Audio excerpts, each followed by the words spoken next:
May 18, 1994 sa Marikina Sports Center.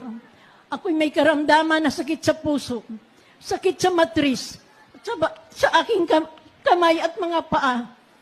Mga manhid ito sa sobrang sipag ko noon sa pagsusumikap, sa gusto kong kumita ng kumita.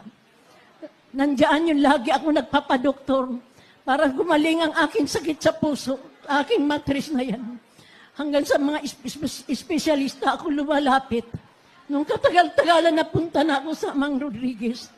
Nung katagal na, hanggang sa napunta na ako sa San Lazaro Hospital, hindi pa rin ako gumagaling. Hallelujah. Patuloy ang aking nararamdaman. Subalit, nakita ko ang banal na gawain na ito sa TV. Hallelujah. Doon ko nakita, naramdaman ko, ang mahal na Panginoon. Hallelujah. Nung tanggapin ko ang mahal na Panginoon sa banal na gawain na ito, nagpabautismo ako.